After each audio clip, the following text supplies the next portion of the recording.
Thank you. It's good to be here. Now for the boring part, right? Listening to me.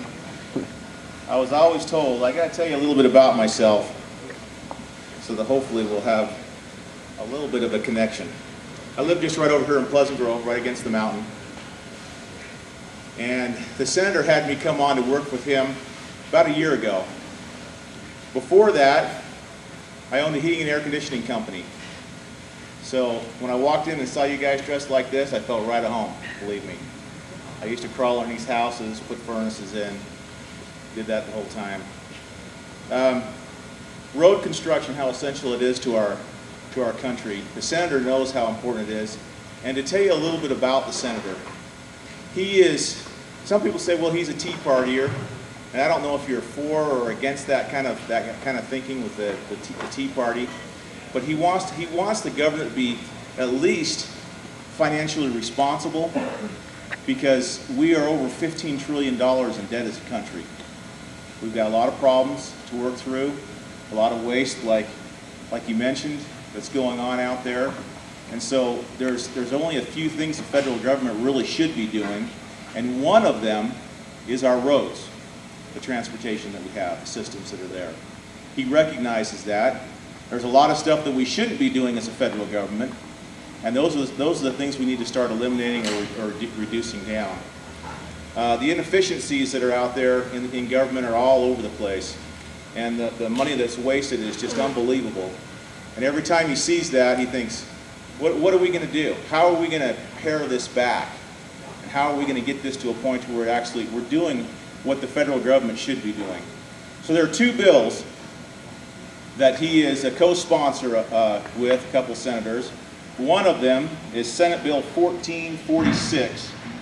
Senator Coburn is the chief, that's his bill, and it's called the State Transportation Flexibility Act. What that bill is it's to opt out of the federal government's program. So a state can actually opt out, say we're not going to be a part of that program anymore, and take the funds that are used and use it in the state.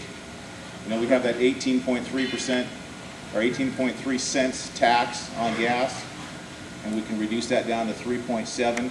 And I'm sure you're looking at numbers and thinking, okay, how this is going to affect me. Maybe I can get to that. 23 cents on the diesel, down to 5. What we have found is that because of the inefficiencies, how many of you are from here in the state of Utah? Just okay. So some of this stuff you could probably speak a lot more to me on. But one of the questions is about how are we going to get more efficient in the state of Utah? If we go just right down here to, I think it was Springville, Spanish Fork area. There was a bridge that was going out, need to be replaced. Does anybody remember that bridge? No.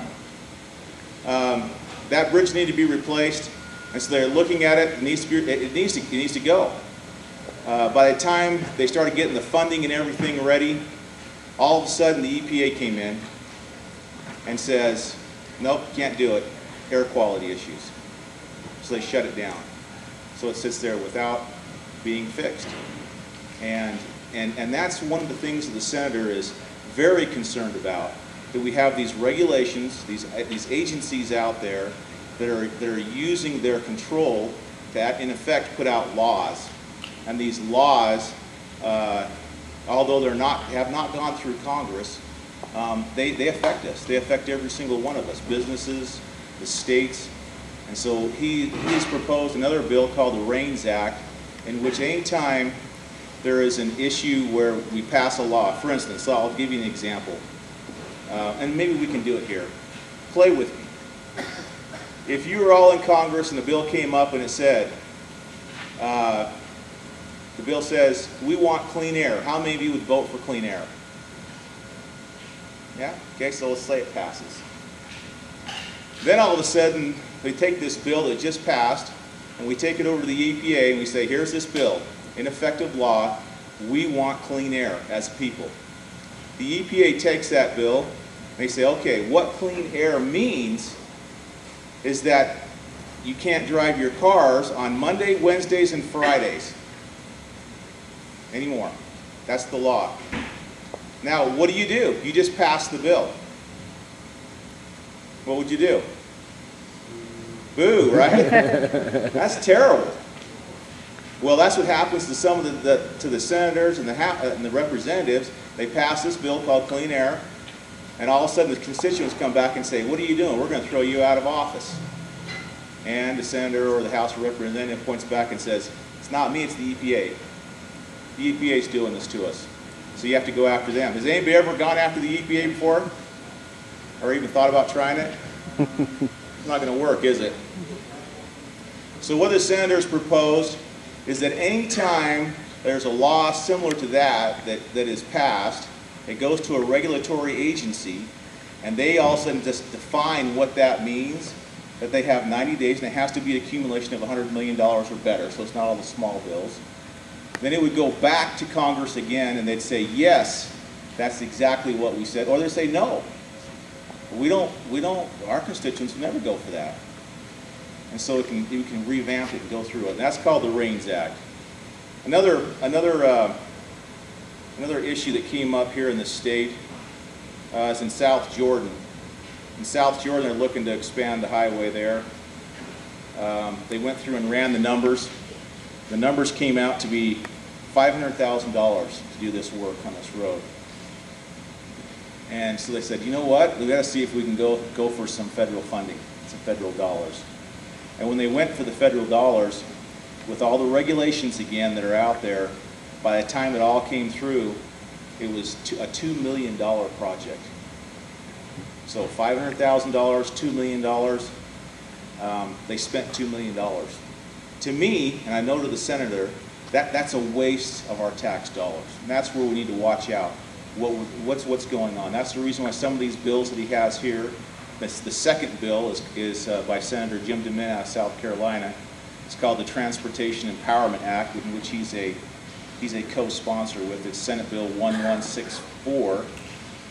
It does the same thing, except for instead of an opt-out, it's actually forcing everybody to say, we will not take the federal dollars through the federal government anymore. And how it would act is that the money would then be block granted back to the state, or the states. The states would take the money and use it for their infrastructure, with, of course, the major highways that are for defense and so forth still being in there.